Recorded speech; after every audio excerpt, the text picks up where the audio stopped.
So, ladies and gentlemen, welcome back to Eazy Conversations. Thanks a lot to everyone who listened to the last episode featuring the homie Matt and I. Matt, you absolutely killed it on there, and I look forward to having you on again down the road. And also, Bassam, ninth time on here, crushed it as well. It was a great time on there, and looking forward to having you on again down the road as well. So now for episode 104 of Eazy Conversations. I'm extremely excited, of course, to be back in the studio virtually with the homie Matt. Say what's up to the people.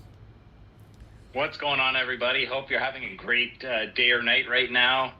It's gonna be a great night, a great episode tonight. I promise to be on my best behavior, no taking swigs of rum like in the last episode.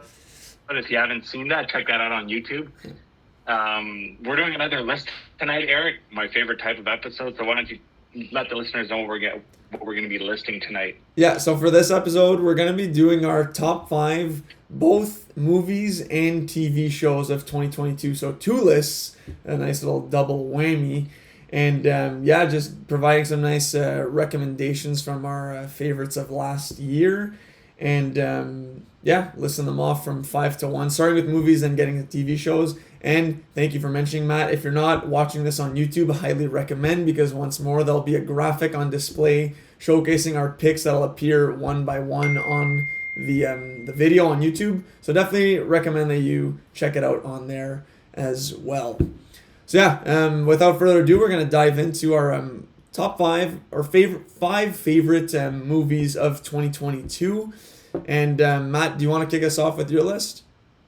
Actually, before that, absolutely. Sorry, how was making your list? We always start these conversations off with that. So how was making your list? Was it difficult, easy? How was the process for you? I would say I knew what my top 3 was, but it was very difficult for choice number 4 and 5.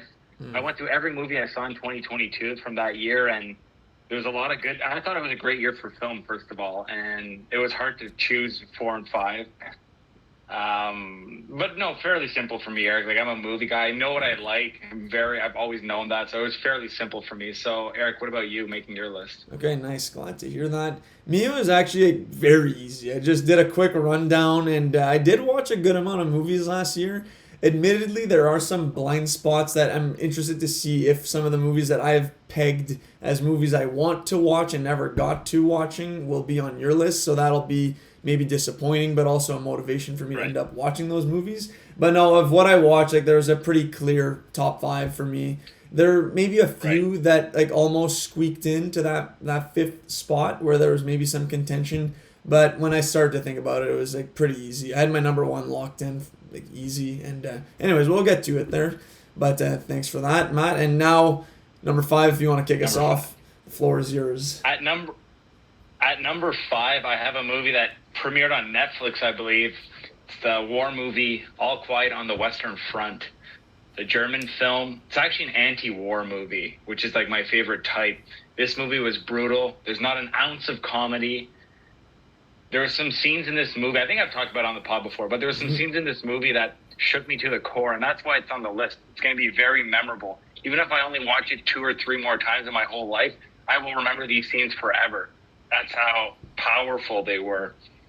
We got great acting, cinematography. World War I is presented it's superbly shot. You see the trenches, the warfare. But like I said, it's not glorious. It's an anti-war movie. It's saying how ridiculous war is and how wasteful it is. That's the main message, how wasteful everything is. So yeah, number 5, All Quiet on the Western Front. You can check it out on Netflix. So I mentioned blind spots and movies that were on my list I never got around to watching. Well, you're starting off with one of those movies. And All Quiet on the Western Front is honestly something that I had pegged as a movie I thought that might be on your list. I'm glad to see it on there. You did talk about it a few episodes ago, and unfortunately I haven't gotten around to it yet. Definitely do want to give that a spin. I've heard nothing but good things, and at the time of recording, the Oscar nominations were announced, I believe today or yesterday, and All Quiet on the Western Front did get quite a few nominations. So it's not just a Matt favorite. I think it got a lot of love from the masses as well. But that's awesome, man, and I'll get around to it. How long is it as a movie? Is it over 2 hours? Digestible runtime? It is a lengthy movie. It's over 2 hours, and I watched it in segments, to be honest, because it was really heavy. It's hard to sit down and watch like the whole thing in one shot. I'm not gonna lie. Okay. But I'm so glad like I finished it, and it's very powerful. So yeah, it's not easy to watch. Okay.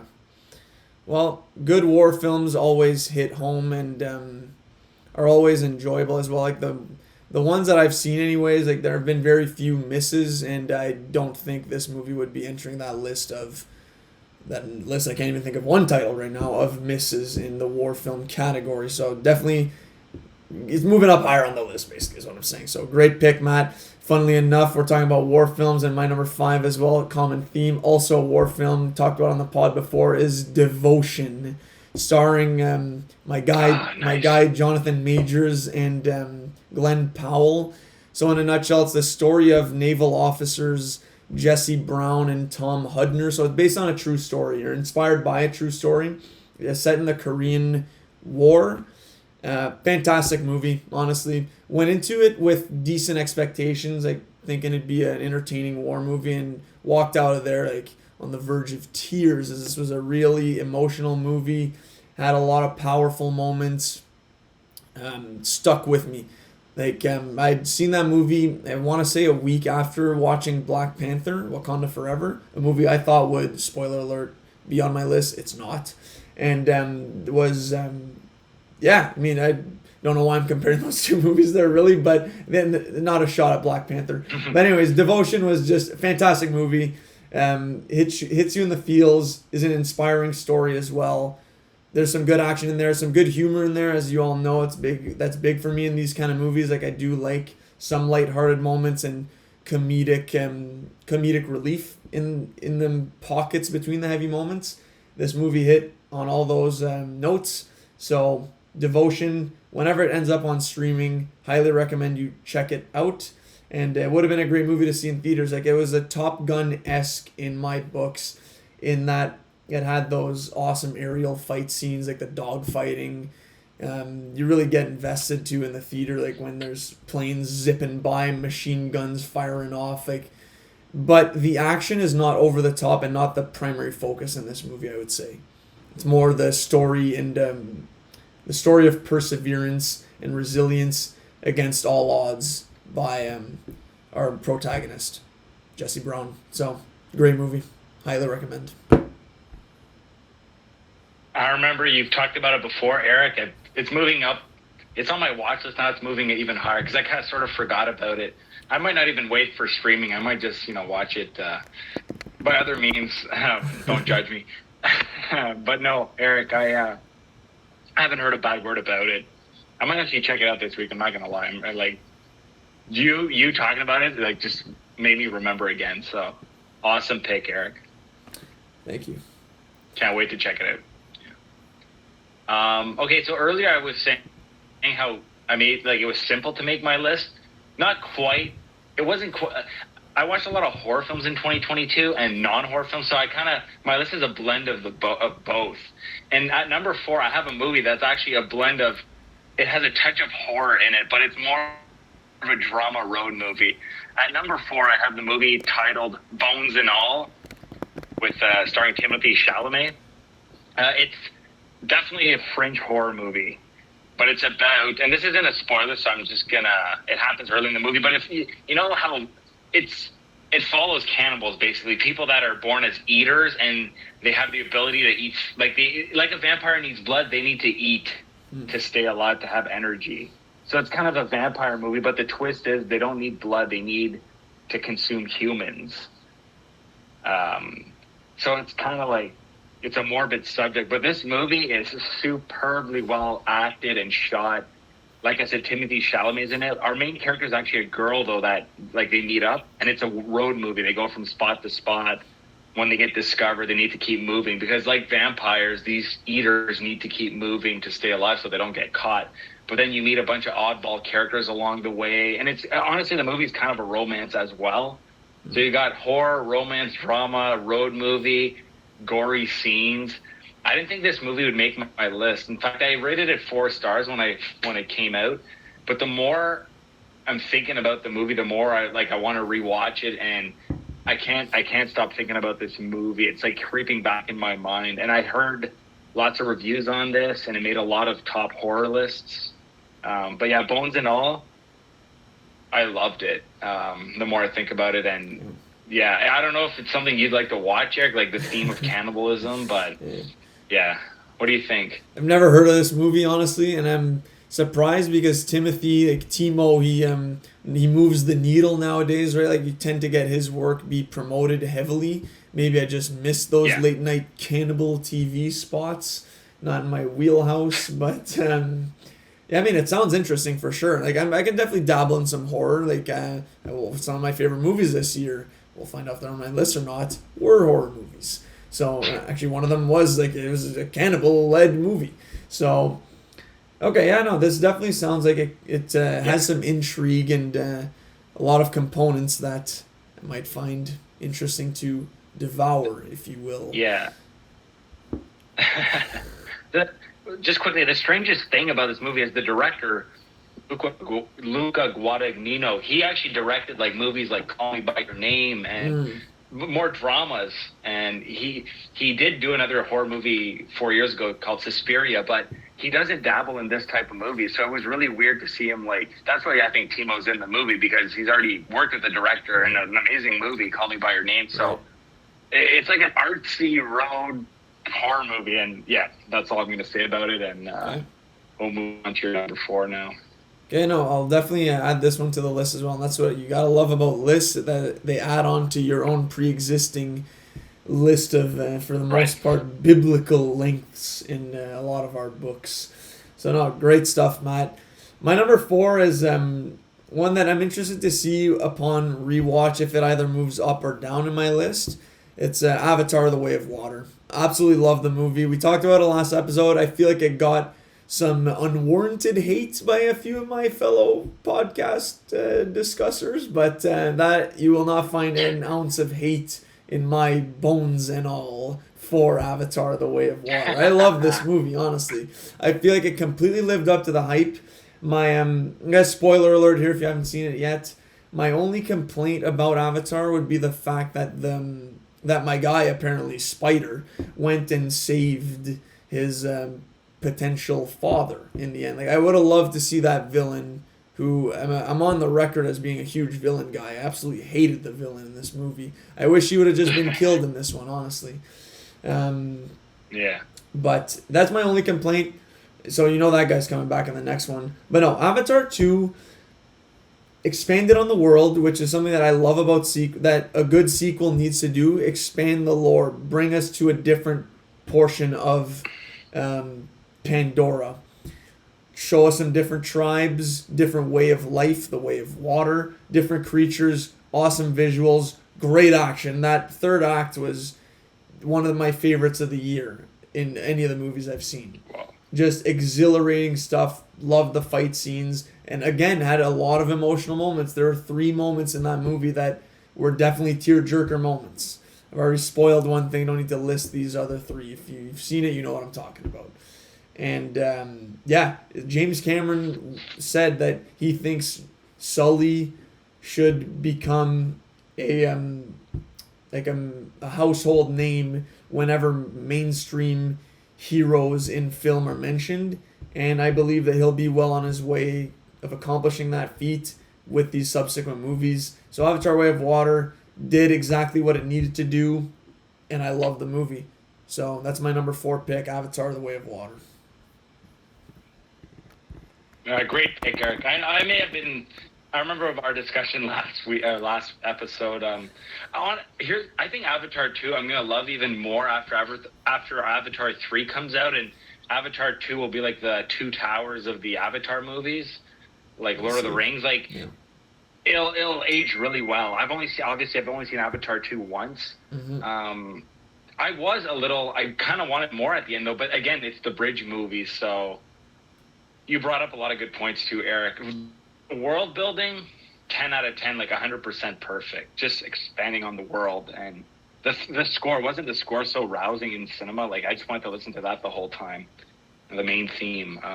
But yeah, no, good pick, Eric. Honestly, if I didn't include horror films on my list, it might have made my list actually, because I look back, you know what? I really freaking enjoy myself at the theater. So, yeah, good pick, Eric. Thank you. And that's a good. We'll see. Time will tell, right? If it will be that Two Towers for this franchise. It's an interesting comparison. I like that. Yeah. All right. That's all. All right, my number 3. Now we're dabbling into straight up horror movies because they are my favorites. So this is a favorites list. At number 3, I have the movie simply titled X. Okay. You can watch this on Amazon Prime. It's directed by a man who started his career so hot on fire directing great horror films and then hasn't done anything in like the last 10, 12 years. He comes out this year with 2 movies, and the one I'm going to talk about is called X. And it's about a group of actually adult film stars in the 70s trying to shoot a pornography film. And they rent this old like farmhouse in Texas. And there's an old couple that owns it, and they are weird and shady AF, like shady as fuck. And it just starts from there, and bodies start appearing, and I'm not going to say anything else. But the cast in this movie is great. You actually have Jenna Ortega as one of the characters. She's helping shoot the movie. You have Mia Goth, our main girl, Mia Goth, who is an up-and-coming star, just like Jenna Ortega or Anya Taylor-Joy. She's phenomenal in this movie. She plays Maxine, the main character. She wants to be a big star. Unfortunately, it happens to be in the adult film industry that she's stuck in, so that's all she can take for the moment. Other actors in the movie, you actually have Kid Cudi playing one of the characters. Okay. And he's actually a good actor. Kid Cudi, yeah. Sneaky good actor, plays, like, the male lead in the porno. Yeah. What's up, Eric?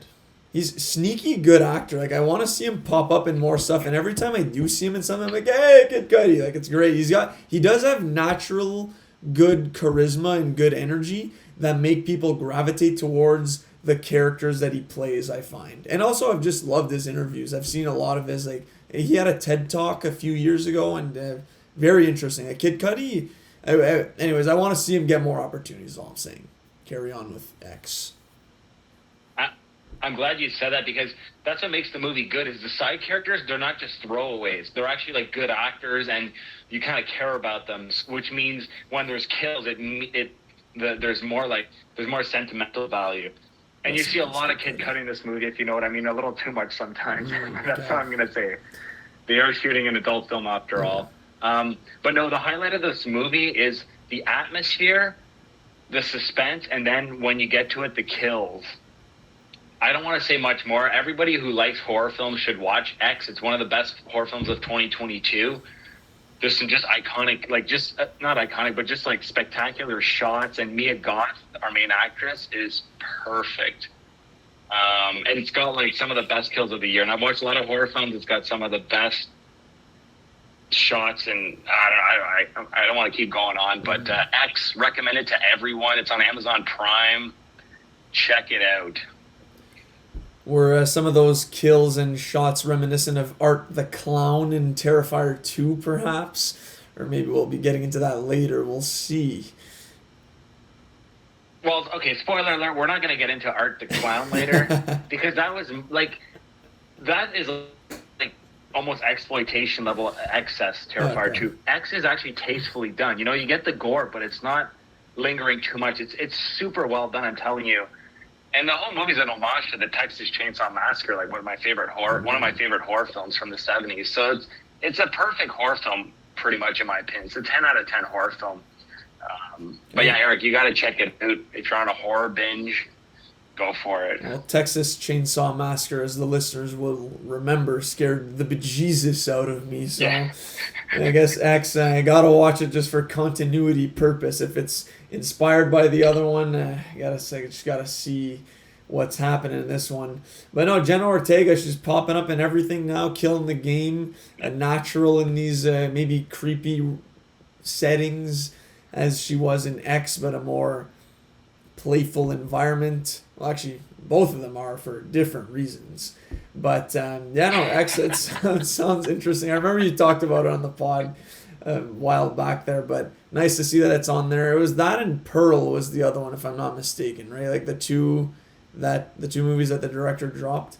So okay, right on Amazon Prime. Let's see what you got.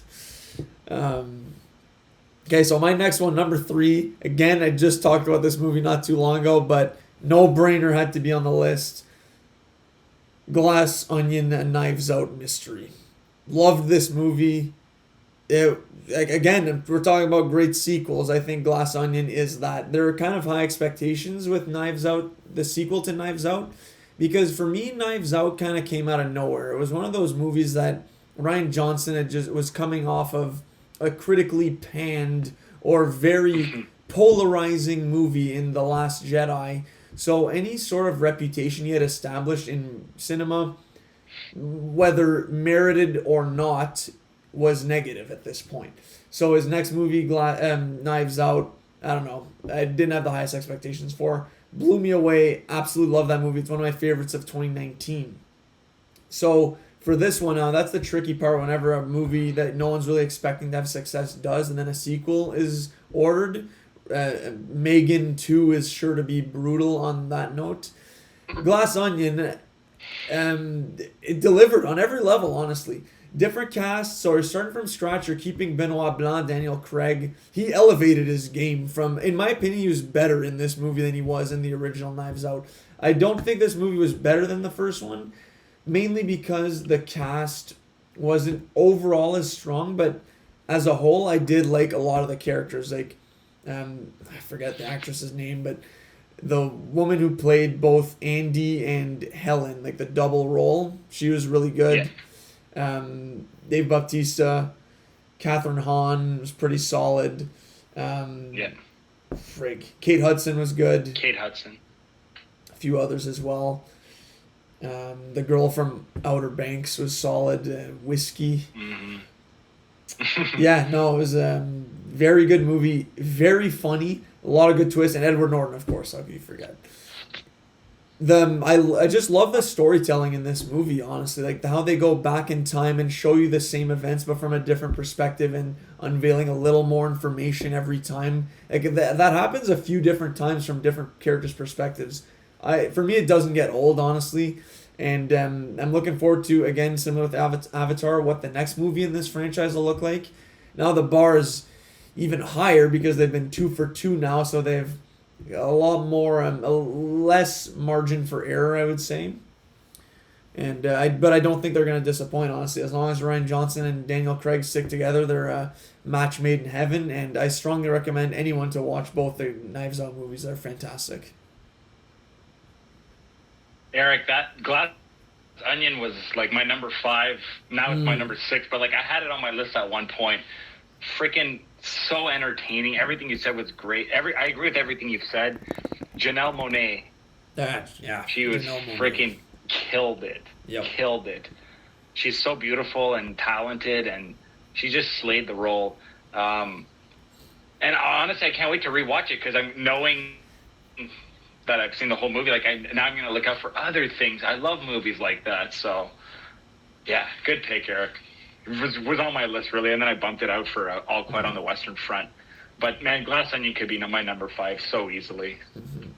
Very surprising, too, like how theater for a week and then Netflix, and it was that good, you know? Could have easily just only been a theater movie, so. I'm kind of disappointed for the cast and the production crew, that it didn't get a longer theatrical run. I feel like it deserved that, and I feel like that's a movie that would have played well in the theater. Like, I remember there's specifically one line that I didn't personally laugh at, but I feel like if you're in the theater, there would have been other people who laughed, and then I would have joined into the laughter as well. It was when Kate Hudson's character, Birdie, thought that a sweatshop was where they make sweatpants, and then her assistant's explaining that to her. She's like, you thought no, you didn't think that's where they made sweatpants. Like, I didn't laugh, but I do feel like people laughed. In a room of people, I would have succumbed as well. Like, that's just the effect of being in a room full of people who are laughing. And I watched it alone, so you don't get the same effect just on your couch, right? So that's why, like, that's one of those movies I feel like it had enough moments that were just objectively funny, and a lot of it would have been elevated to it. You probably get some people gasping in the audience too, like with the twists and stuff. Yeah. I mean, I watched it with my girlfriend, popcorn, drinks, and like we were kind of like trying to figure it out as we go along, like advantage of not being at the theater. But like we were totally off too. Like it was great. It was fun like playing along with the movie and calling it. So that's what my girlfriend does, which is slightly annoying when she does it at the theater, but that's another story for another day. But a good pick, Eric. Good pick. Solid. My number 2. Eric, I'm so proud that you got Ty West's other movie that he directed that year, Pearl. Oh, okay. Because that is my number 2. Like, good job. Okay, Pearl, Ty West's second film that he directed this year, which, let me just start off by saying, a director is directing 2 solid movies in 1 year. That hasn't been done a lot. So Ty West returned to form for a horror director. I was super happy. Pearl is a prequel to the movie X. Pearl is actually the name of the old lady from that couple in X whose farmhouse that gets rented out to shoot the porno. So Pearl is one of the main characters in the movie X, but she's like 86 years old. This movie Pearl takes place when Pearl is about 20, I believe. Takes place in during World War I. So it's kind of cool to see the young character become what she's going to become in X, which I won't say what that becomes. But Pearl is also actually played by Mia Goth. So Mia Goth plays Pearl, and then Mia Goth plays Maxine in the movie X. Now, to confuse everybody even more, in the movie X, the 86-year-old Pearl is also played by Mia Goth, but in full old makeup. So it's very kind of screws with your brain right there. But yeah, Mia Goth played 3 different characters technically in these 2 movies. All right. Let's get back to Pearl. Pearl is shot like a 1940s Hollywood Technicolor film. A bit also like a melodrama. But this movie is not a drama. This is a straight-up horror film and character study about Pearl, a girl who's not quite right. Right away, the movie starts out, she just murders this goose that's in the barn. They live on a farm. She straight up murders an animal. And you're like, what the hell? Something's not right with her. And her mom knows it. Her dad, who can't, he's quadriplegic, like he can't move his limbs. He can only like blink and look around. Like he's conscious, he just can't move. So her dad and his mom knows something's off with her. So they kind of shelter her. And she wants to be a big star and move out in the real world, like become an actress in silent films and be her own thing. A bit like the Maxine character in X. So there's lots of parallels there. So Pearl, she goes to in the movie, she goes to the big city, has new experiences, but in the end, she's still batshit crazy and stuff happens, and she gets, she wants to be a big star, but she's not, right? Like she's a little nuts. So stuff happens. There's lots of kills. This is like a drama slasher character piece movie. It's freaking amazing, Eric.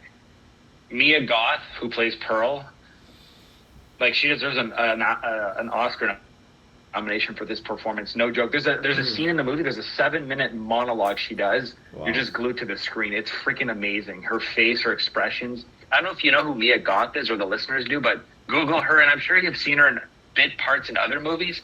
But she's a big up and comer. She's a European actress. And also watching Pearl makes X even better because after watching Pearl, you understand the character of the old lady in X. Now, maybe I spoiled X a little by saying that Pearl is a little batshit crazy, but that won't ruin the movie for you. But Pearl is a phenomenally well-shot movie, great kills, good character study. Go out and watch it, Eric. When it goes on streaming, jump on it. It's really, really good.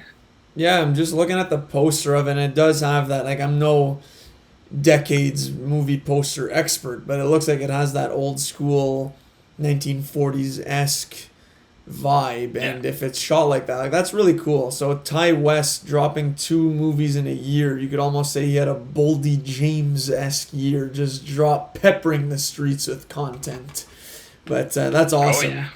I've seen so I guess Pearl came out after X, and do you imagine there'll be a 3rd movie in this series of films, or has the entire story, you think, been wrapped up? Will Mia Goth be playing perhaps a granddaughter or more than a granddaughter, something down the road? I'm so glad you said that, Eric. Next year, or this year, 2023, The third movie's already been shot. It's called Oh. Maxine, and it's her character from X, and it follows her in the 80s. Like, it's going to be... I mean, spoiler alert, she survives X, but, I mean, she's the final girl. It's going to be about her character after X in the 1980s. So there will be a third one to complete this trilogy. Everyone in the horror world is super excited for this movie after the quality of X and Pearl. So Maxine is a movie to look out for this year. Okay, right on. Her and Kid Cudi have conquered the porn world and are now on the silver screen. I doubt that is the case. But okay, right on. So nice to see those. So I knew of those two movies, right? So I'm not surprised, but nice to see that both of them are on your list. So highly touted movies. Right on. Number 2 for me is a movie that I actually just watched again last night for the second time, just to make sure that it was going to be this high on the list, and it 100% merits that slot, and it is Matt Reeves' The Batman. Oh, yeah. So good. Such a good movie. Like, I have the theme song in my head as we speak, not Something's in the Way by Nirvana, but the Batman walk out like dun dun dun dun. Anyway, you know what I'm saying. So with the big bells and the piano, yeah, it's just awesome. So many things I love about this movie. I don't even know where to start.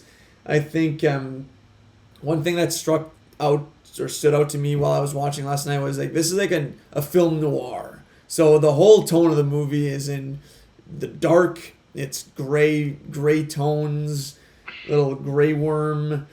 You got the rain at all times, eerie music, detective vibes. Like, Batman plays a detective Batman rendition in this one with police officer or detective James Gordon. They're a dynamic duo.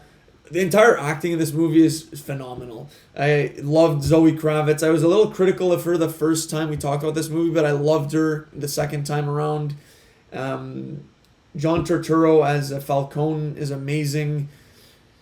Colin Farrell, unrecognizable, so good as Penguin, and Robert Pattinson kills it as Bruce Wayne and the Batman.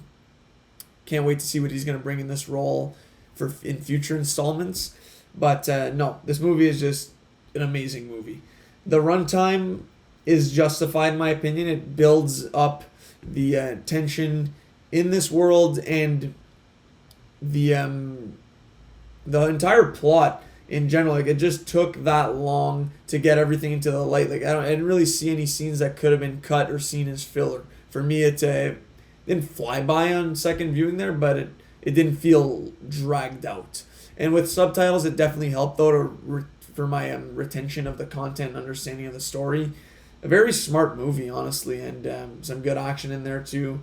And like I already said, the music is another standout. Love that soundtrack. And yeah, just a really, really good Batman movie. Very adult as well. Even it was rated PG-13, but it had tones of a rated R film, minus the gratuitous violence that you'd see in a X, for instance. Great movie.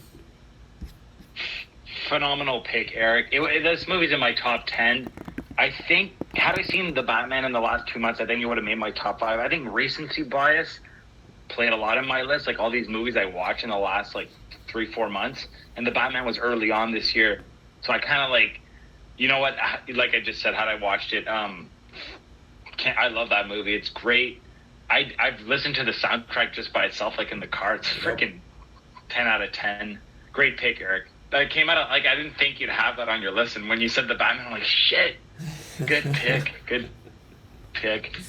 It's going to be remembered super highly, too. That movie's going to age really well, I believe. It's going to be, unless, this, yeah, it's going to be looked at fondly. Good pick. Number ones? Yep. Ready for this? Let's find out.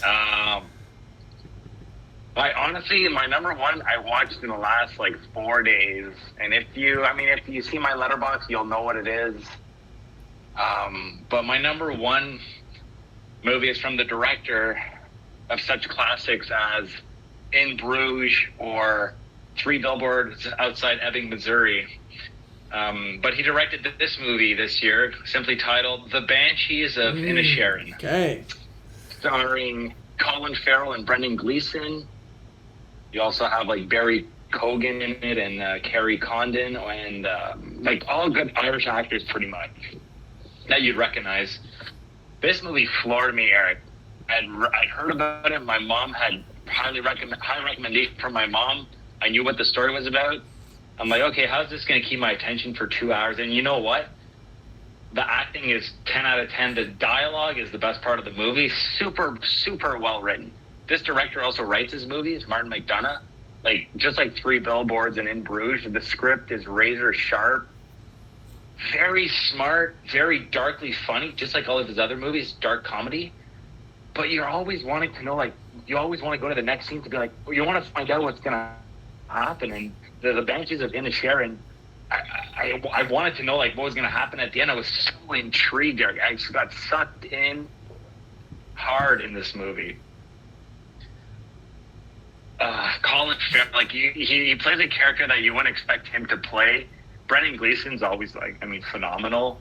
But, like, let's just quickly, it's about two buddies that have, like, two friends that have been friends for so long. And then one day Brendan Gleeson says, don't talk to me. I don't want to be friends anymore. You bore me. Just don't talk to me anymore. We're not friends anymore.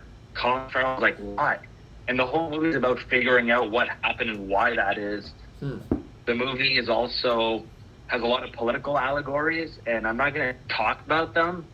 If you're like, after you watch the movie, Eric, we can talk about it like next. I can talk about it later on, but I don't want to ruin that for anybody.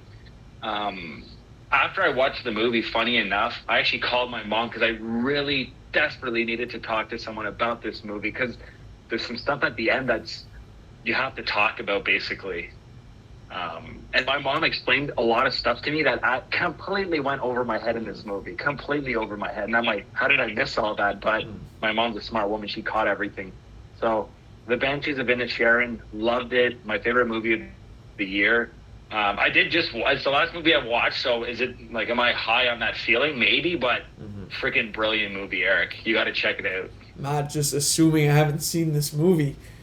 And you are correct. I have not seen this movie. It was one that so you're bookending your list with movies that I've had on my list and just wanted to watch but haven't gotten around to. Banshees of Inisherin is one of those movies, and it's too bad because I've only heard good things except for like I've heard from one person that they feel like there's some context clues that would have helped their understanding of the movie. Like there's a lot of like Irish Revolution knowledge that you may need to have to understand certain things that are happening, which, hey, like I've been to Belfast. I did some walking tours.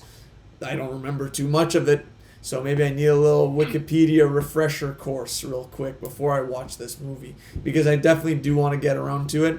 I'm glad to hear that you liked it and that it's on your list. Honestly, I was wondering if it would be, but I didn't think it would be your number one, honestly, so I figured it wouldn't be there when you got to number one. But no, it's great to see. So I'm excited to watch it and let you know what I think, definitely. And I had no idea what the plot was, so you didn't say too much either there, too, which is fine. Hell, I spoiled something in Avatar, too. So that's awesome, and I'm looking forward to watching that one. It's on Disney Plus, actually, so check it out, people. Okay. I guess I'll go with my number one. This has been pretty much since I saw it was my number one. It was kind of a Denzel Curry melt my eyes see your future situation. So for me, it's no brainer. Top Gun Maverick. That was my favorite movie of the year. Had an absolute blast with this one in the theater. Again, another one that people were talking about before it was out, saying that, oh, this is going to be the movie of the summer. It's going to be the movie of the year. I'm like, all right, let's pump the brakes a little bit on this. Like, it's a Tom Cruise action movie. And honestly, maybe I just wasn't putting enough respect on Tom Cruise's name before Top Gun Maverick.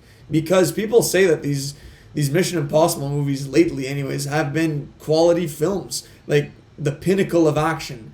So I got to, first of all, watch those movies. But Top Gun Maverick, I love this movie. It was from the jump.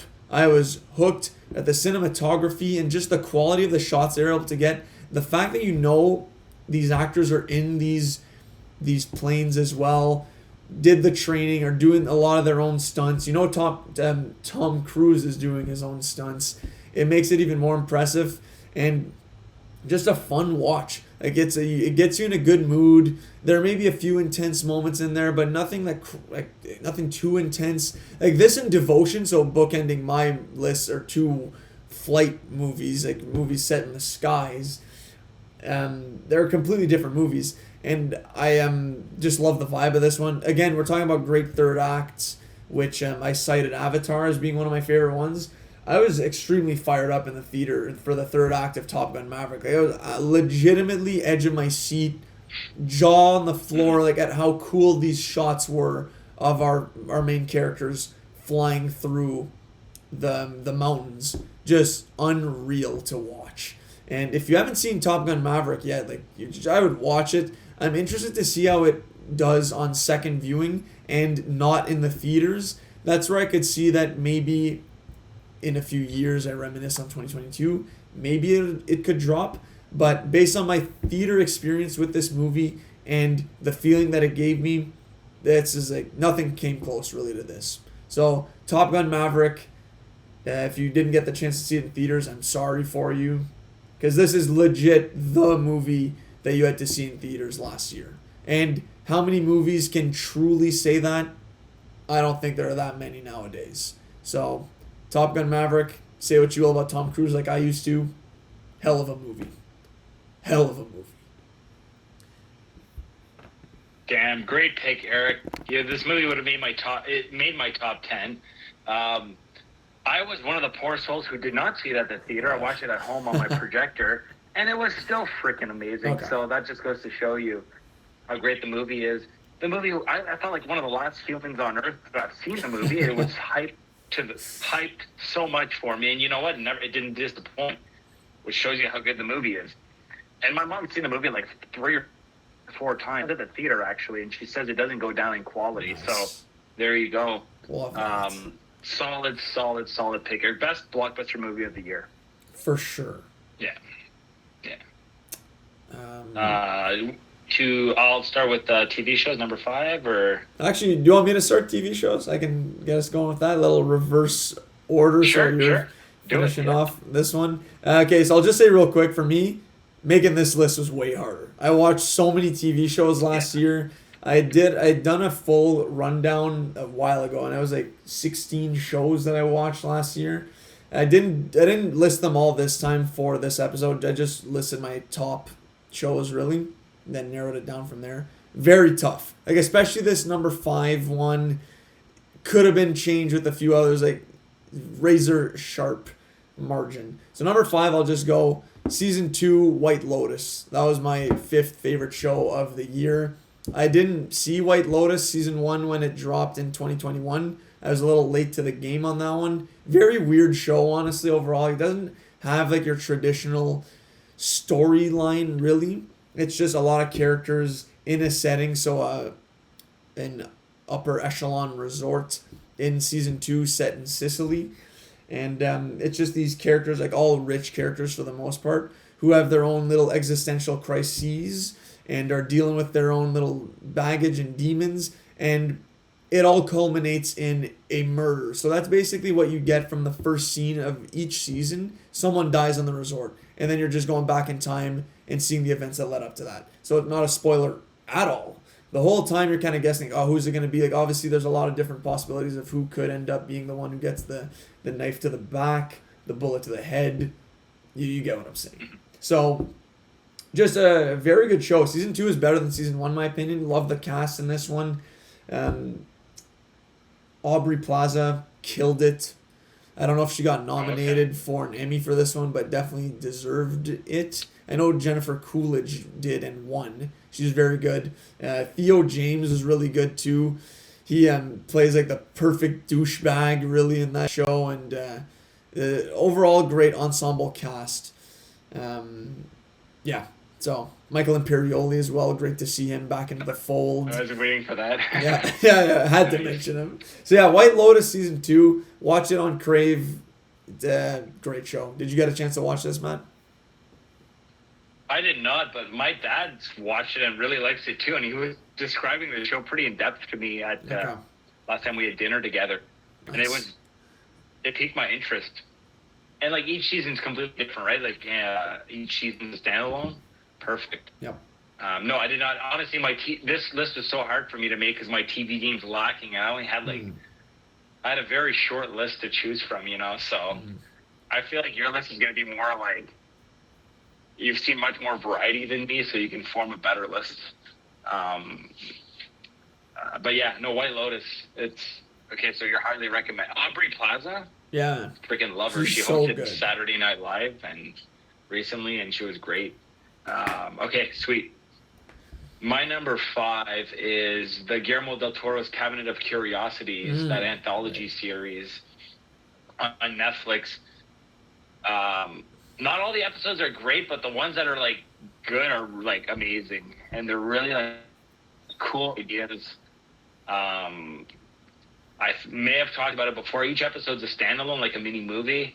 Really dug it. Very horror and like supernatural vibe. A lot of supernatural stuff, but like that's right up my alley. So if you like the macabre and like suspenseful stuff, the Cabinet of Curiosities, I highly recommend it. Good actors in there too. Like Andrew Lincoln was in one episode, and there's some decent stuff. The guy who plays I forget his name. He was the bad guy in the Punisher series with John Bernthal. Yeah. Really tall actor. Is it Ben Barnes? Ben Barnes. Yeah. Thank you, Eric. Yeah. He was in that. Yeah. So no, Cabinet of Curiosities is my number 5. Nice. Yeah. I remember you talking about it. Okay, solid actors in there. We'll have to add it to the list as well. So for me, actually, you said I've seen more shows than you, so I'll have a wider range. I know you've seen this show, so we can both maybe be on your list as well. So my number 4 is House of the Dragon. Game of Thrones presents House of the Dragon. Thought it would be higher on my list, honestly, based on how I felt about it at the time. But then I went back and looked at everything else. I'm like, you know what? I like these shows more at the end of the day, like when they were on. And I really loved House of the Dragon when it was on. Every Sunday, there weren't many times that I found that it wasn't a good episode. I think it's a great first season of this show.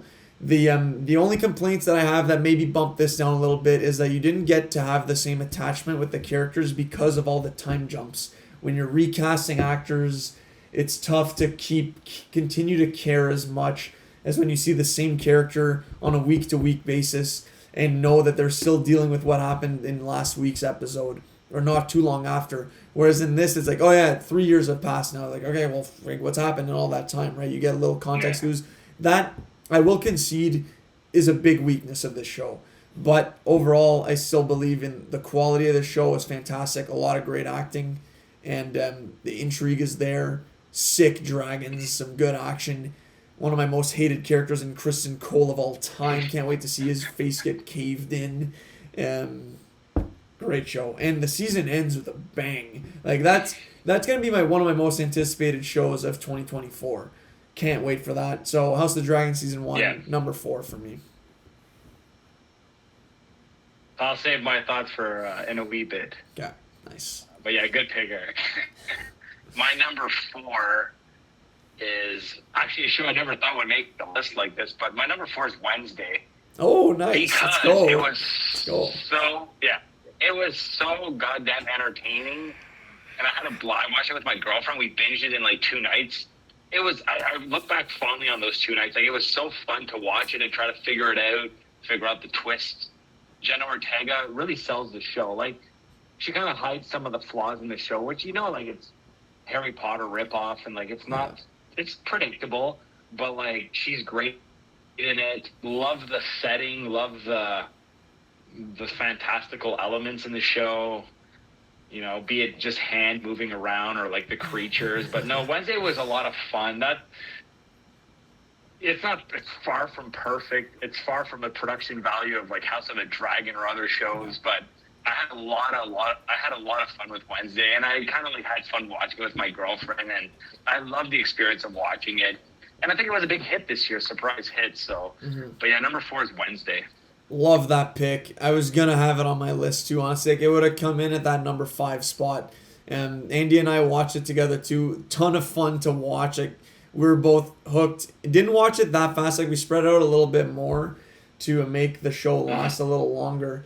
But yeah, definitely one that could have been on my, like, if we're doing a top 10, it's there for sure for me. It just came down to, like, I watched so many other shows that it unfortunately didn't make it, but a lot of fun. And what you identified as a strength in, like, that it wasn't too serious, a little predictable, is maybe another reason why, like, I edged out White Lotus, because it had that, like, I had no idea in which way they were going. Whereas Wednesday, I was able to call a few things, like, obviously not everything there. They had a lot of great twists, and, like, I love the show overall. I'm just really nitpicking here on the thought process. But no, Wednesday, Jen Ortega killed it. Thing, Dynamite. Can't wait for season 2 as well.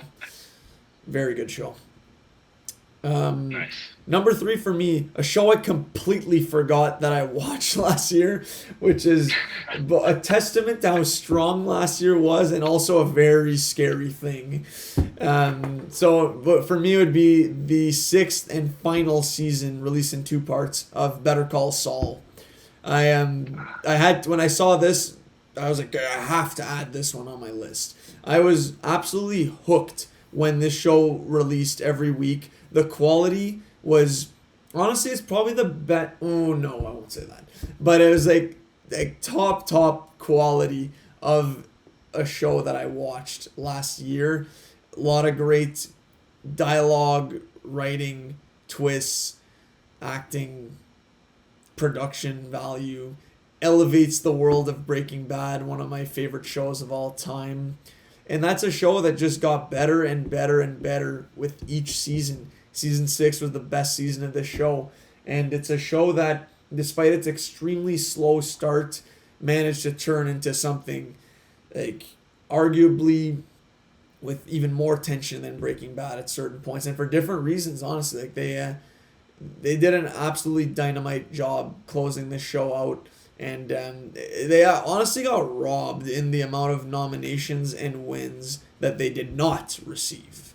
That's a travesty. And if anyone wasn't able to get into Better Call Saul because of its slow start, don't let that deter you. By season 2, if not, like, by 3, you'll be really into it for sure. 3.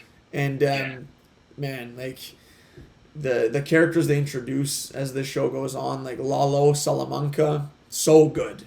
One of my favorite characters in the Breaking Bad universe. So, Better Call Saul season 6, very good show. Number 3. All right. Well, where do I start? This would have been on my list if I actually had watched the last season. I hate to admit this, but like, don't kick me off the show. But my only, like, this is just the truth. My only means of watching Better Call Saul the last season, the last few episodes, would be, like, illegally. And I feel like, I don't know, I'm going to wait till it comes out on Netflix. Like, I started watching it on this website, and I'm like, I'll just wait, because it was not loading properly. But, like, I'm on episode 3 of the last season, and I was freaking digging it, Eric. And it's a show, too, like you said. First few seasons, I wasn't sure where it was going, you know, with Chuck and, like, the brother. You know, like, I didn't know what was happening. I was like, what the hell is this? But then when, like, Gus is in there and Lalo and, you know, and there was a throwaway line in Breaking Bad where Saul's tied in the desert and Jesse and Walter there, and he's like, "Who's saying you? Did he say?" And he's mentioning characters from Better Call Saul. Yep. So, like, Vince Gilligan, genius. He is genius. I'll just say real quick. Yeah, I can't wait to finish it. I would just watch them illegally at this point, honestly. Like, that show ain't coming on Netflix for a long time. You know how long I waited for season 5 to come on Netflix? Like, I would just get on that website. We can bleep the URL out. And, I think I'll watch it tonight. I'll watch it tonight before bed. There we go. You're right, Eric. What's stopping me? You only live once. And I saw, just super quick tangent. I saw Bob Odenkirk do, like, an audition for the Michael Scott The Office, like, when he was young. And, like, I'm like, in my head, I'm like, he would have never have been Saul if he had gone, like, the Michael Scott role. Like, we would never have gone Saul Goodman if he had gone The Office, right? Is my thought. So, like, everything happens for a reason. He was made to play. Bob Odenkirk was meant to play Saul Goodman. So, well great pick, Eric. Great pick. I'm at number 3 now. Just talked about it. House of the Dragon. Even though the time jumps, we already talked about it, but like, here's the thing. Here's why it's number 3 on my list. Every freaking Sunday night, or I'd watch it the Monday because I want to stay up too late, but I was super excited to watch the episode. I got sucked into Westeros. Love, like, the look of the show is perfection. I still, like, even, like, I forgive its little minor flaws. To me, nothing's been jarring so far in the sense that it's taken me out of the show. I'm still really into it. I'm going to give it, can't wait for season 2. Yeah. Like I said, you've already mentioned all the good stuff. But yeah, number 3, really enjoyed the show. The quality of the show is 10 out of 10. Maybe some of the choices with the time jumps and all that and the storytelling isn't perfect. We know it. I mean, we talked about it. It isn't. But yeah, that's my number 3, House of the Dragon. I mean, you all know my thoughts on it. I actually had House of the Dragon. When I was starting my list up, I had it at number 2. But then I started going down the shows that I watched, and it got bumped down a little bit there. But yeah, no, great show. And you saying that some of the stuff hasn't been jarring, I think you mean in a way where like it's the quality is still like top notch, and not like some of the decisions they made in Game of Thrones. Because when you said that, it just made me think of all like the nasty stuff that they had in that show, like the births, the deaths, like the killing of the elk and all that. Like, there has been some very tough stuff to watch on there, but I don't think that's what you meant. I just wanted to comment on like friggin' like every single episode there was something. I was like, my God, do we need to be showing this right now? I guess I meant to say nothing's deterred me from stopping to watch, like, from stopping the show. Nothing's like told me like, this is stupid. Yeah, no, good point. Gotcha. I'm glad you said that, Eric. Poor choice of words. No, it's all good. Okay, number 2, another one that we did a full episode on, Stranger Things season 4. Best season of the show so far, in my opinion, honestly, because it had those jaw-dropping moments, some of the best episodes in the entire series so far. You don't have to look any further than episode 7 with my dog Vecna. I've already talked about it in the episode. Don't need to fully get into it again. But that was just such a sick moment. It's one of my favorite moments in TV show history in 2022. But I loved season 4. While traditionally when kid actors start to age, they kind of start to lose their appeal. Like we've already talked about on the pod. Like we love to see kids take on these unbelievable adversaries, and against all odds stories they come out on top. We love that, like, which is what we got in season 1. And then in seasons 2 and 3 we start to get a little more of like the relationship stuff with the kids, and like Mike's being a whiny bitch all the time with Eleven and stuff. But in this season, like, it took a different turn, and it stopped to be teenager, and like they're getting to the more adult realm, and it's working, honestly, even though they are still kids, really. Like, they're not adults, but it feels like they're really more grown up. And I can't wait for season 5, like, when they'll actually be adults for the most part, most of them. And but no, season 4, great stuff. It finally gave us a formidable villain, and with a great backstory, some good fleshing out of Eleven's past. The episode length was outstanding. Like, we both agree that we had no issues with how long the episodes were. They could have even longer and wouldn't have had any complaints. No, it was a season of television unlike anything I've ever seen, honestly. They had a 2.5-hour episode in there. Let's just let that marinate. Probably longer than 80% of the movies on our list today. Mm-hmm. Right? So, it was something else. That's my number 2 pick, Stranger Things season 4. Where do I start? Okay, so this would have been my number 1, but I don't know. In my brain, when I was making the list, I was like, I'm only going to pick things that came out, like the first season came out in 2022, or like limited series that came out in 2022. Okay. Should have specified that. I guess we should have discussed it, but like this, Eric, I freaking loved season 4 of Stranger Things. This would have been my number 1. Oh, okay. But I kind of set strict parameters for myself where it had to like debuted in 2022, right? Okay. And honestly, my list would have been totally different now that I think of it. If it Damn. would have been like seasons, that would have been in 2022. So, anyways, Well, if you want, you can make great. some quick modification on the spot. Like that might be Yeah. like some pressure there, but okay. I'm gonna, but my last two shows, like, I really love too, so I'm gonna talk about those. But like, Okay. Stranger Things 4, like, the highest recommendation Okay. from me. We had Nice. it. We talked about it already. Freaking, I can't wait for the next season. Right? Like, Same. it's gonna be epic. It's cool seeing characters mature, like on like the evolution from season 1 to 4. Like, just the actors growing up and like they're still playing the same characters. I love that shit. Like, it's. Yeah. Not doing a season every year type thing. Like, I love that. Good pick, Eric. Solid pick. My number 2 is hard to choose too. Like, I'm flip-flopping. My 1 and 2 could be like interchangeable. But I'm going to go number 2. I'm picking the Dahmer show on Netflix. The miniseries starring Evan Peters about Jeffrey Dahmer, one of the most famous, notorious serial killers in the United States. If there was a Mount Rushmore of serial killers, he would be on there. So much has been written and done about him. It's crazy. What's crazy about this show is it recreated some scenes,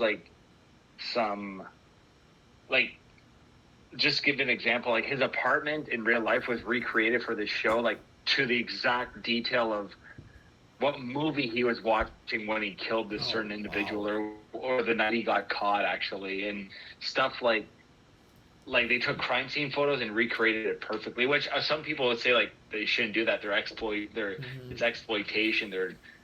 Why are we fascinated by that? Why are we showing that? We should respect the victims' families. But anyways, Evan Peters, best actor of the year in a TV show, in my opinion. He was so creepy as the Jeffrey Dahmer. Every episode, I was so the show was so compelling. I just wanted to keep going. I wanted more. We only get like a little taste of like what he's done, but he's done so much more than this. He's a very fascinating individual. I say fascinating. I don't want to glorify him, but it's really what fascinates me about Jeffrey Dahmer is he doesn't think he did anything wrong, and he has an excuse for every goddamn thing he did, and it's ridiculous. Like, he did it. He killed people, but in his head, he justified it as like, no, I was only doing this. I was only doing that. No, this happened. Like, even to the cops, his confessions were like, he doesn't think he did anything wrong. He was just like, I put all my victims to sleep. They didn't feel anything. Like, I was good. Like, he's so freaking... What is wrong with this person? Anyways, Dahmer. I love the show. It's super dark, but it's right up my alley. Super morbid. I don't even know if you'd find it interesting, Eric. Like, it's fucked up, but like it's number 2 because of the quality of the show, and it was so compelling to me. That's all. Yeah, I don't know if I'll watch this show, honestly. It's definitely not always easy to watch a show like based on, like you said, down to the minute detail exact of how of what a person did to other people in real life. So I don't know. It's also not necessarily a genre that like I gravitate towards. But I've heard very good things about it, and Evan Peters has gotten a lot of praise for playing that character, for playing Jeffrey Dahmer, and but no, interesting. It's a solid pick though. Like, I've heard good things. I don't know if I'll get to it. Maybe one day. Who knows? But okay, nice. And I think they're doing a series on other serial killers as well. I want to say like they're gonna try to keep making more of these movies. So hey, it's popular, and they keep getting actors who play the person well. They'll keep having success with those ones. So nice. So my next one is I've known pretty much right away that it was my favorite of the year. Well, not right away, but as we were getting into this season, I'm like, all right, this show has not missed. And very happy to say that it didn't miss throughout its entire run, that I tuned in every single Wednesday when new episodes are released. That would be a show that made its debut in 2022, Andor. Just amazing show. Absolutely amazing show. I've held my tongue a little bit on how much praise I want to give this show on here because, Matt, you haven't seen it. I'm not going to spoil anything, but I love this show. Like, it's... when I hesitated to say that Better Call Saul had the best quality of any show, I was referring to Andor because of how great everything is, down to the production value, the writing is... You've never seen writing like this in Star Wars ever, other than in this show. Rogue One is pretty good dialogue, and a lot of the writing that is handled. I think the creator of the show Andor is the writer from Rogue One. Like, that makes sense. Tony Gilroy. And there are a lot of homages to Rogue One, like little lines that are mentioned in Rogue One come back in Andor. And just a masterclass of acting by quite a few actors in this show.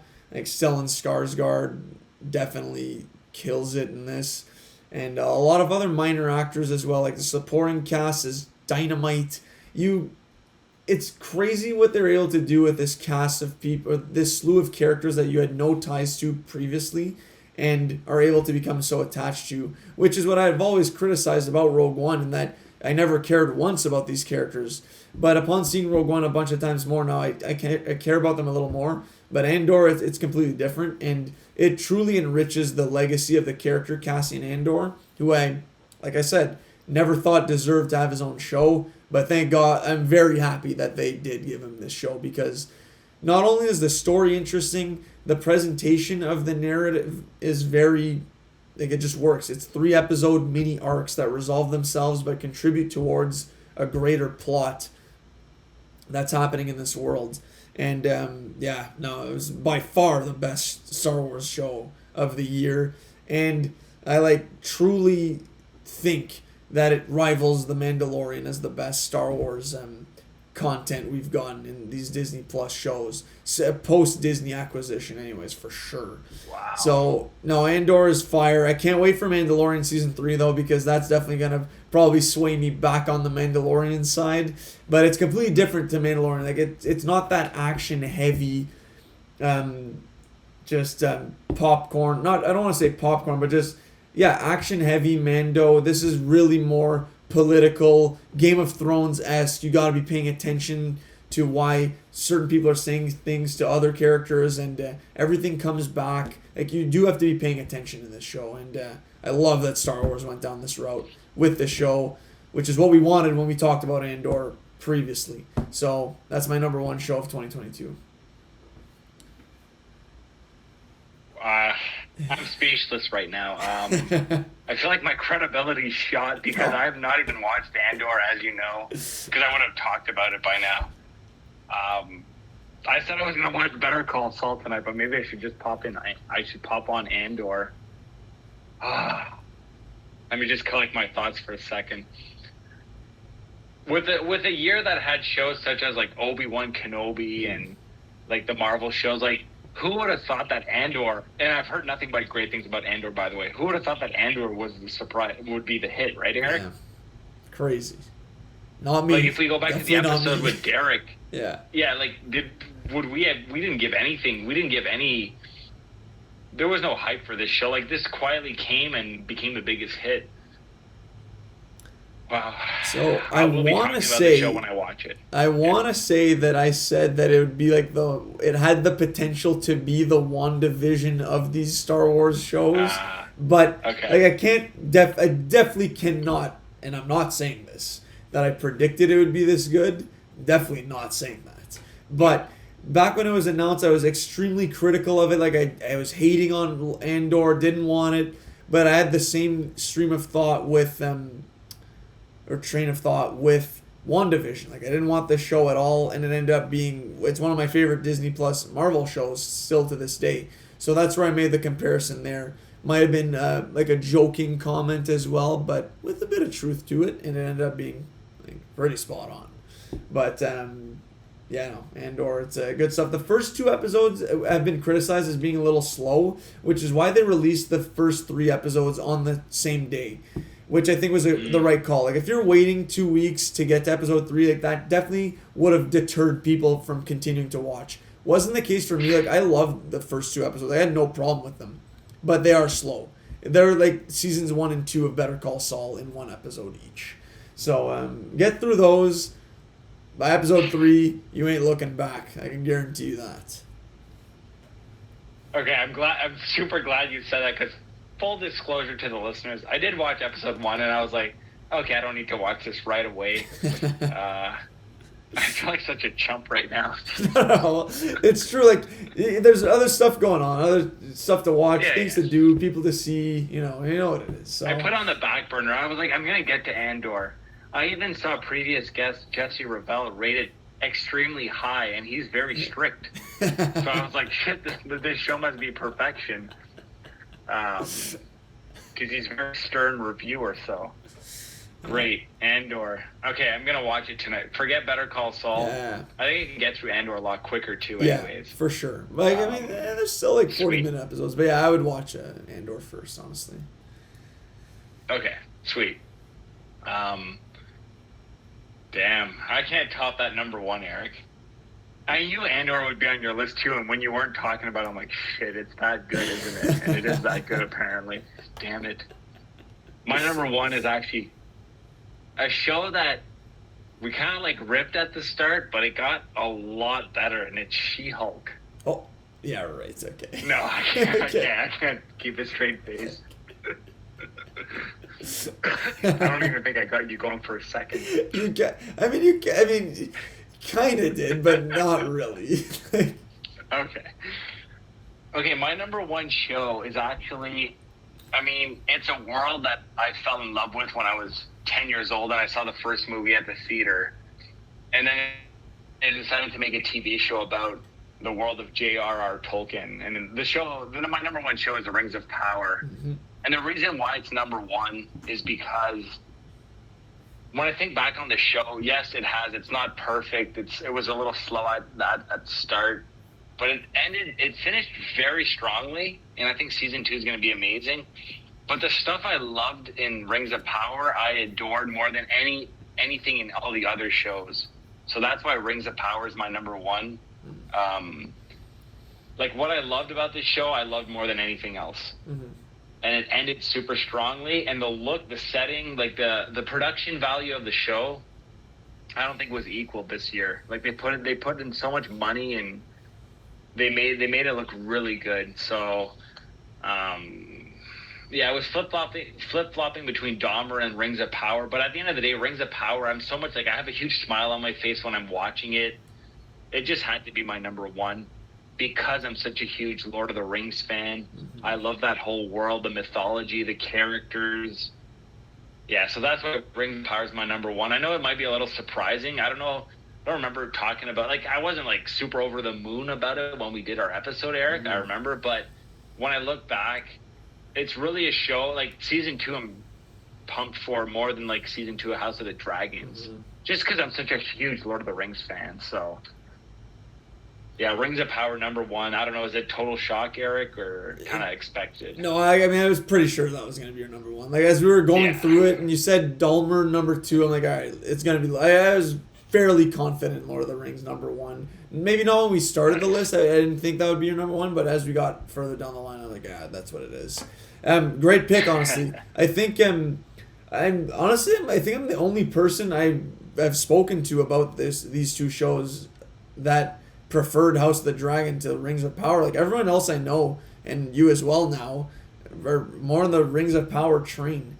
So I think I gotta give this one another rewatch, because I did watch almost every episode of House of the Dragon twice, and I did not do that with Rings of Power. And you're right, the production value was better in Rings of Power. Like, the quality of a lot of it's CGI, right? But obviously a lot of it is also filmed in New Zealand. But, like, the Khazad-dûm, for example, like where the dwarves are, that whole world is all CGI, and it looks just breathtaking. Whereas House of the Dragon, while yes, the dragons did look really cool, there are a few scenes that you look at and you're like, okay, this looks clearly computer generated.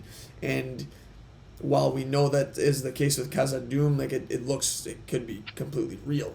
So, or it looks like it was shot on location. So I think it edges House of the Dragon there for sure.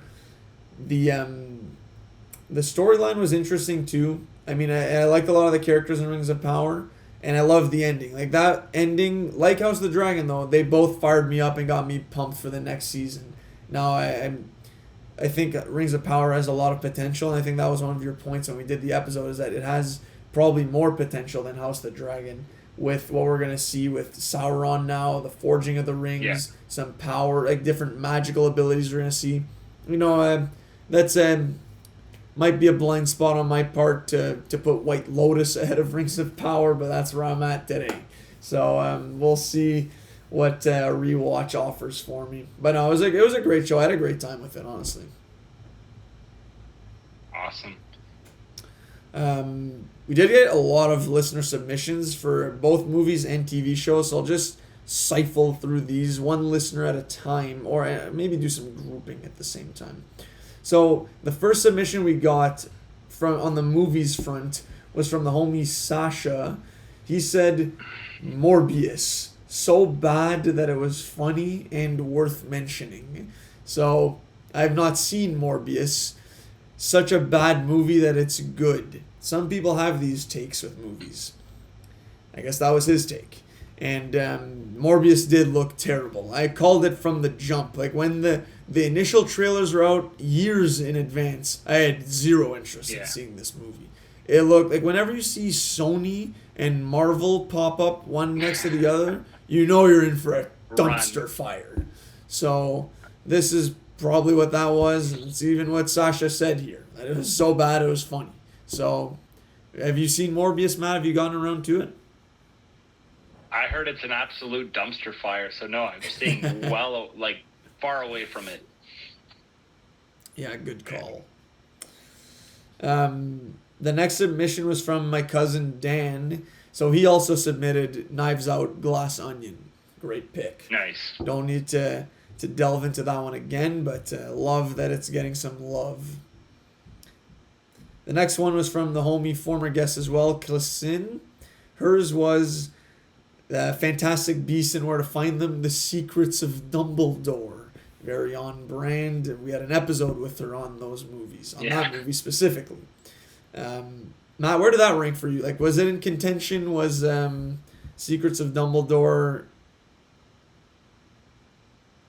I mean, it wasn't in contention, but I really enjoyed the movie. Yeah. I watched a lot of movies. Like, I'd put 30 horror films I watched before it but I'm super biased, right? I love horror films. Mm-hmm. But it was a very enjoyable movie, so good pick. Yeah, no, it was. Like I said, probably my most enjoyed movie of the Fantastic Beasts franchise. Maybe coming to a close second to the first one, but miles ahead of the second installment in that trilogy. So, Yes. No, Yes. solid pick. We got a couple of Top Guns from two of my coworkers, Charles and Brooke. They both said Top Gun Maverick were their favorite movies of the year. And we also got the Batman from my mom. So she also submitted the Batman, which is a great pick. Number 2. Good taste. Yep, runs in the Better family. than The Dark Knight. I mean, it's different than The Dark Knight, but it might have a claim. Like I probably like The Dark Knight more, honestly. Anyway, we don't have to get into this, Matt. Come on. But, We'll shelve that for another day. yeah. Well, I mean, we already did an episode on The Dark Knight, and we talked about Batman in that episode, so we're not going over this again in a full episode. But no, it's a great movie. Like I love how different it is than The Dark Knight, and it really did a lot of good things well. So, and then, so we got a couple of other movies. So another one of my coworkers, Will, said Glass Onion as well. And my friend TK also said Bullet Train as his movie of the year. That was a contention for me for maybe not my top 5, but if we were doing a top 10, I freaking such a blast, that movie, Bullet Train. So good pick. It was. I mean, I haven't seen it, but I've only heard good things, and I want to. That's another one that I wanted to get around to watching. I wasn't sure. I thought it might be on your list, honestly. I didn't think you'd hit us with the X-Pearl combo platter, but no, good stuff. So now for TV shows, we got So from Will, TK, and Charles, I'll just go in order. So Will said Cyberpunk Edge Runners, Andor, The Sandman, and The Boys Season 3. So, Mm, never heard of Cyberpunk Edge Runners, honestly. The Sandman me I've heard neither. of. It's a Netflix show. I've not seen it. But The Boys Season 3, I just got around to watching a few weeks ago. Loved it. It's such a good season. It was in contention. Like, if we're doing a top 10, Boys Season 3 is on there. No questions asked. I agree. If we're yeah, I love The Boys season 3. Would have made my top 10 if I had gone by your rules of. Yeah, no, loved it. Yeah. I like the addition of the. Frig, what's his name? Soldier Boy. Yeah. No, he That was great. was really good. Yeah. Yeah, no, it was a really good show. It just keeps elevating, honestly. Like, I love what they did with Billy the Butcher, Huey with like the temporary V, and it ends on a pretty solid cliffhanger again. And Homelander just remains undefeated as such a hateable but also Yeah. likable character. He's fantastic in that role. Oh, I love him. He's awesome. So I good. root for Homelander. Yeah, low key, right? Um, Yeah. Yeah, it wouldn't be the same show without him. Like, you'd love to hate him, and yeah, I don't know if that show survives without him. That's why they don't want to kill him off. Like, spoiler alert, he's still alive. Right. But like Yeah. they would be a devastating blow to lose him and then keep the show going. Like, he's got to go in the last season, I think. Actually, so I'm pumped for season 4 coming out this year apparently, and there's a spin-off coming too. Anyway, so a couple good shows coming in the Boys universe. And then TK also said Andor, Jack Ryan season 3, and Slow Horses seasons 1 and 2. Never heard of the horses, but Jack Me either. Ryan, I've heard good things. I've never gotten around to watching it though. You? Yeah, I'm with you. I haven't seen those. Okay. So I'll maybe add the ponies on there one of these days. And then the next one from the homie Charles. So his was a TV show, obviously, called Upload. Have you heard of this, Matt? Upload? No, I have not.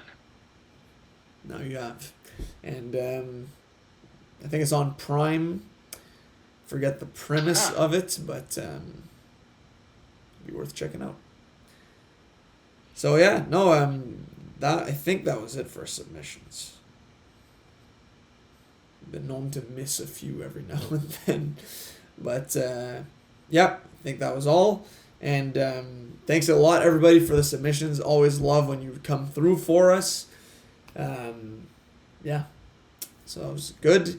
Matt, did you have anything to recommend that you've been seeing, watching, listening to, stuff in the old life that you want to? Yeah. I mean, just want to first off say, TV's never been stronger than what it is right now. And this, like, what the listeners have submitted is just displaying that, really, because, like, shows I've never heard of.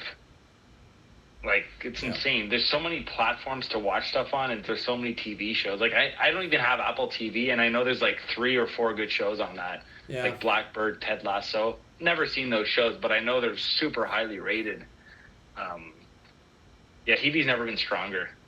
I've been watching a lot of movies recently. I can talk about a few. I'll talk about one that came out this year on Netflix with Christian Bale, The Pale Blue Eye. It's a murder mystery movie, period piece.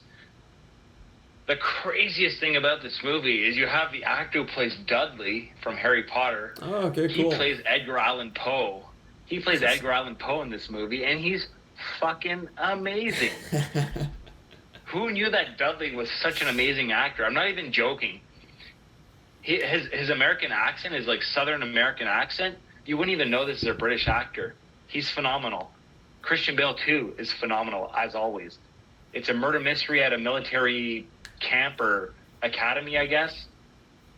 Christian Bale is hired. He's like a constable or whatever, and he's hired to like come investigate the murders because he has a super good reputation. It's a slow, methodical movie. just when you think it ends, you're like, wait, there's 30 minutes left in the movie. What else is going to happen? There's a crazy twist at the end. Slow but very rewarding. I loved it. The guy, I don't even know his name, but the actor who plays Dudley in Harry Potter and Christian Bale dude. are the highlights of the movie. They're great. They're almost always on screen. Okay. Great stuff. So The Pale Blue Eye. It's a Netflix original. Okay, nice. No, that guy, Dudley guy, the actor who plays Dudley, he was in that movie, The Devil All the Time, which had an all-star cast in it, and I would start That's with right. that guy. He was really good. As Yeah. I want to say, some sort of pastor who had spiders coming out Yep. of his head or something, or out of his hat. Haunting performance. And that's what opened my eyes to Dudley guy. And okay, Pale Blue Eye. I'll check that out for sure. You love to see a Harry Potter actor pop up out of nowhere, eh?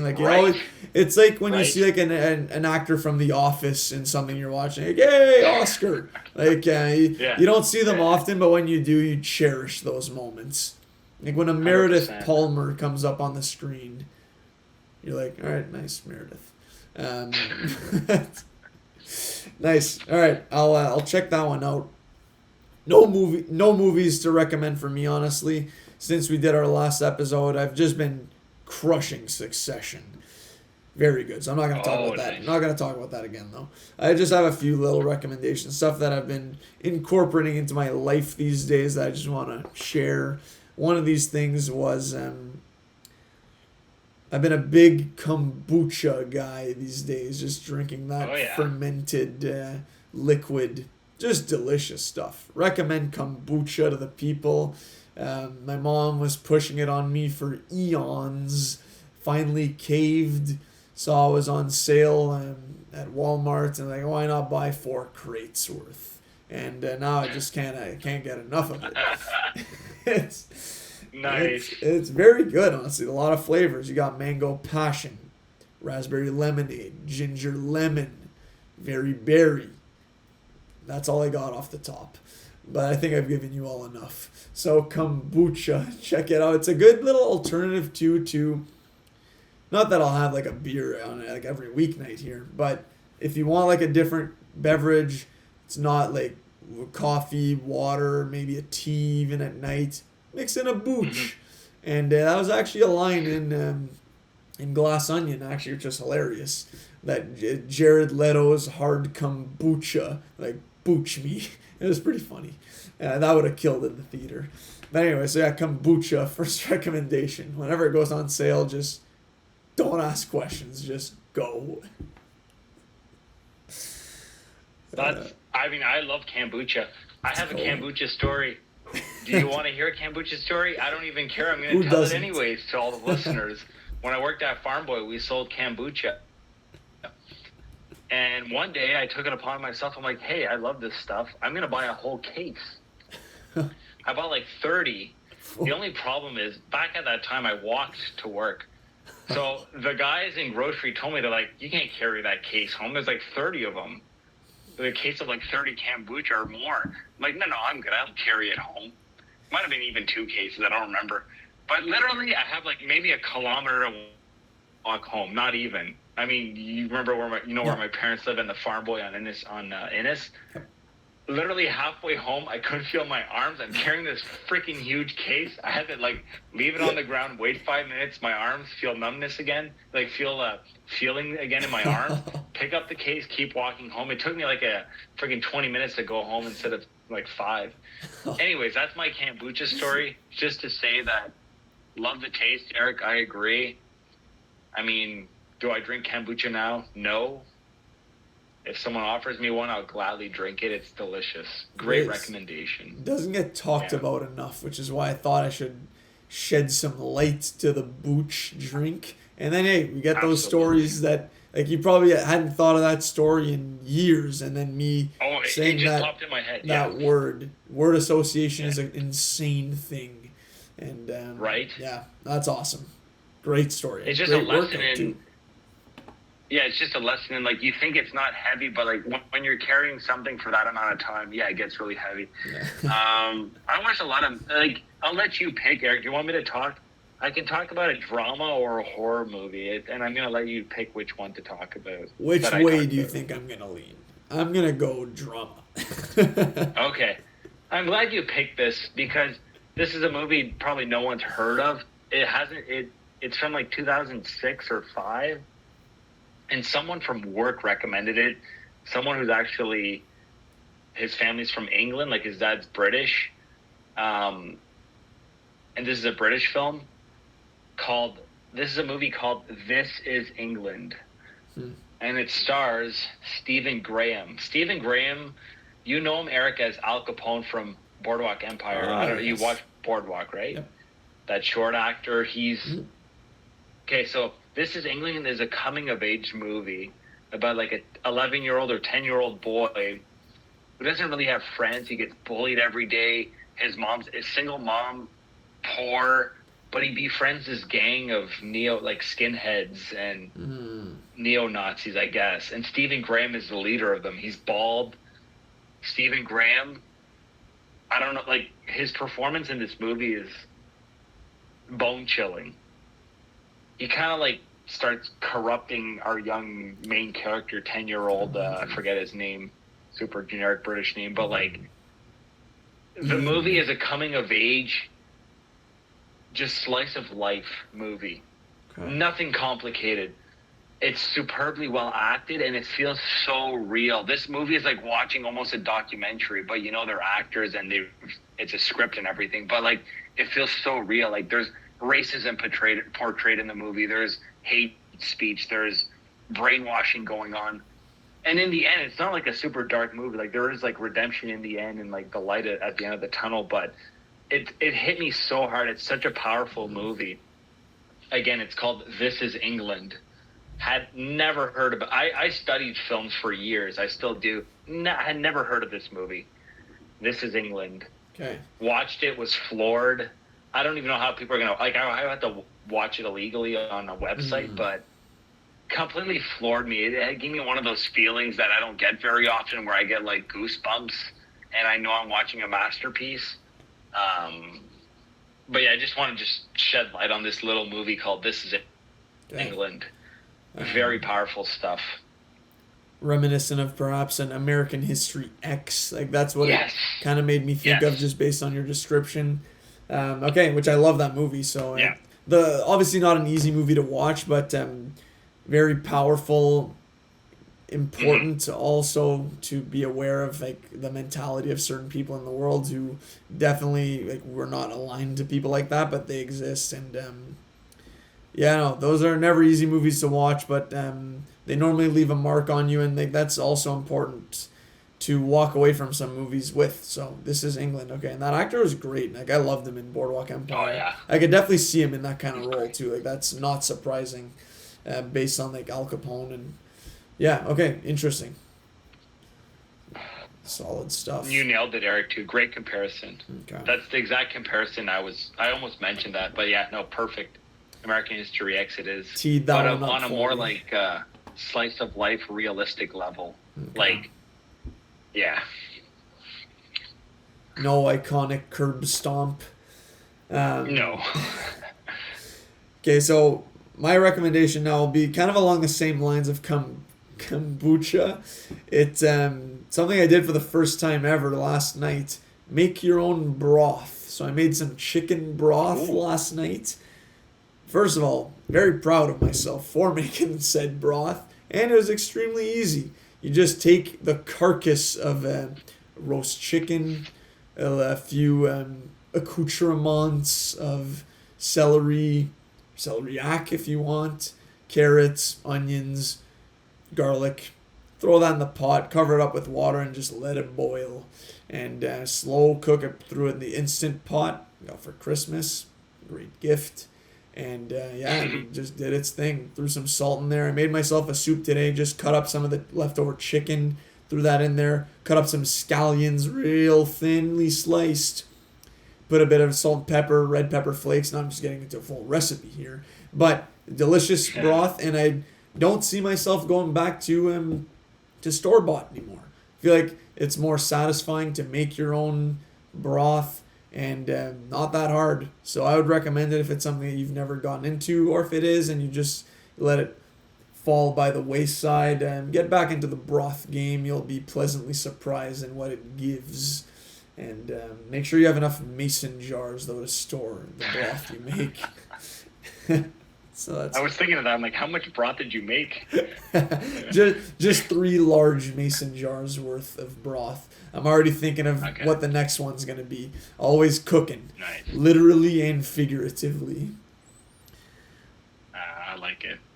Have you ever always made think broth? we should do another cooking episode. We should do a food episode soon, because I feel like I've evolved so much since the last time we had the episode with your mother. Yeah. That was a great episode.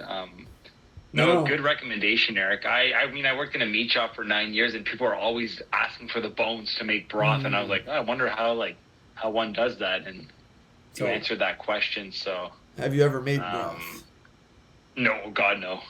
I make soup with the store-bought broth. So, I would dabble. You know, it's pretty easy, honestly. Like, you just throw it over the stove top if you have like a big pot, and just let it cook on low for probably 6 to 8 hours. Me, it was 4 hours in the Instant Pot. But I'd be down to do another cooking episode for sure. Like, I'm talking about making my own broth out here. I think I haven't leveled up since our last one. Come on. But I think it'd be a good time, and I can think of a perfect guest, someone who just got bashed for using a meat thermometer as is essential in our last episode. So I don't know. I can think of someone who might have a few words to say. And also, like, shout out my guy Chevy. He's a hell of a cook. I will say, like, the guy makes some great food. So he would have some good tips and tricks to share. But we'll have to iron out the contract on getting him on here next time. All right. I mean, I have one more thing to recommend, Eric, but I can save it for next. I know we're running long on time. What do you think? Yeah, that's good. I had one more thing too, but it's the same thing. Could just keep for next time. Yeah, I'm going to keep my movie for next time. Okay, sounds good. And I will hopefully have actually not just my drinking and eating habits to share in our next random recommendations. So, a lot of fun, Matt. Great lists. And I've got some good stuff to add on my list now. And, any final notes for the listeners? Well, first off to you, Eric, thank you. You had a great lists too, and I'm gonna jump on Andor and Better Call Saul. You remotivated me. Yep. To the listeners, thank you for listening. I appreciate every one of you. I hope you're having a great time right now, whatever it is you're doing. Keep on rocking and rolling, and thank you so much. Yeah, well said. Thanks a lot, everybody, for listening. Stay tuned for episodes dropping every 2 weeks. Continue to stay safe. Check us out on YouTube. Like I said, if you want to rewatch this one, you just listen, go throw it on the YouTube too. You miss there's some good facial expressions that you're missing just listening via sonic waves. So I kind of just messed my flow up there, but peace.